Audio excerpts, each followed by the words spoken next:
Donc bonjour, moi c'est Laura, je suis une élève à l'Athénée Royal de Mons et c'est notre professeur qui nous a conseillé de faire ce concours. J'ai donc choisi le thème « Le mensonge est-il une vertu politique ?»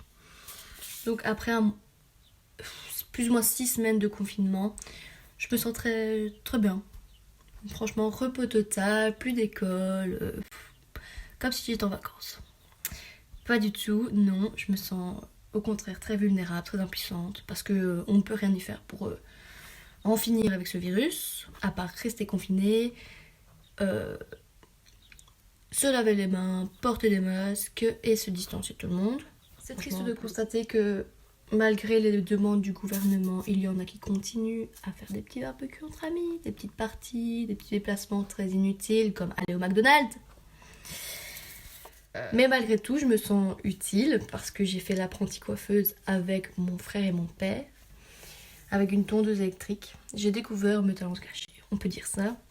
Mais je préfère pas vous montrer parce que c'est un peu une catastrophe. Mais petit point un petit peu négatif, c'est que je me sens très pensive. Je n'arrête pas de réfléchir à la vie, à l'avenir, surtout à mon avenir scolaire en fait.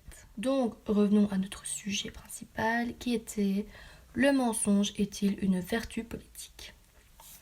Le mensonge n'est-il pas inévitable ou nécessaire ? Dans le cas du coronavirus, on peut apercevoir que les politiques usent très souvent de mensonges pour leur intérêt et tiennent rarement leur engagement de campagne. C'est vrai que le mensonge est souvent dit comme vilain défaut, mais en politique, il est plutôt considéré comme une force, une vertu.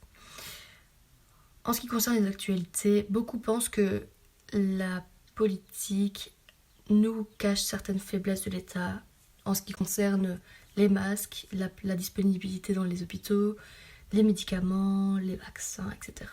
Donc, au lieu de dire la vérité pour apaiser la population qui est déjà très inquiète, il est parfois préférable de ne pas dire la vérité pour ne pas dire les réels problèmes. Et donc, pour finir, comme le dit si bien Voltaire, le mensonge n'est qu'un vice que quand il fait mal, c'est une vertu politique.